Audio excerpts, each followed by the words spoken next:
My name is Jason Rosh. I've been with Briggs Stratton for about 4 years now.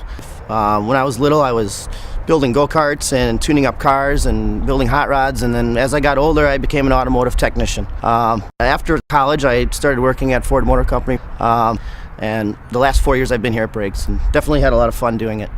I work currently in the Research and Development Center. A lot of my efforts are focused on lowering exhaust emissions on engines much like this one. With the remaining time, I also do some innovations that improve startability, durability, and other product quality related aspects. We are proud of our starting ability. That's why we give the two-puller less guarantee. A lot of time is spent working on, the diameter of the pulley, the friction inside of the engine, the inertia of the blade. All these things come into play when you attempt to start that engine. There's the starting mechanism itself, which is the recoil. It sits on top of the engine, and you see this is part of it here, the rope.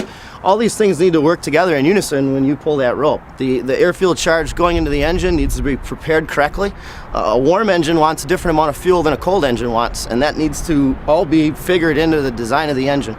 Years ago, I don't even know that you could find a feature where you had to do no cold start enrichment of any kind, whether it be a prime or a choke. My understanding is that they all had at least one or the other or both.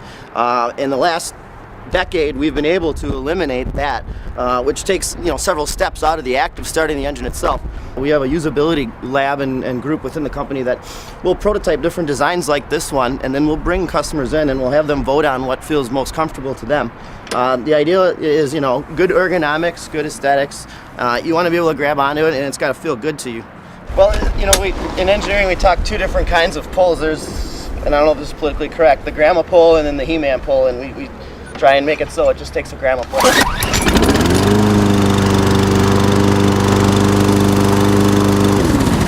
The last mower we were looking at, it had a recoil style starter. This particular one has the electric start, so we're then one step closer to an automobile. We have a push button start switch right here, which is very nice and convenient.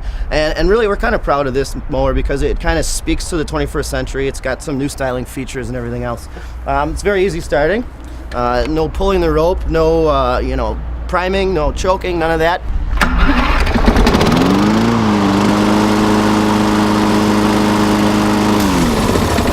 When you're out at the store shopping for a lawnmower, there's a lot to consider, but one of the most important things that you should consider is the startability of the engine. My name is Jason Rosh, and I'm an engineer at Briggs & Stratton.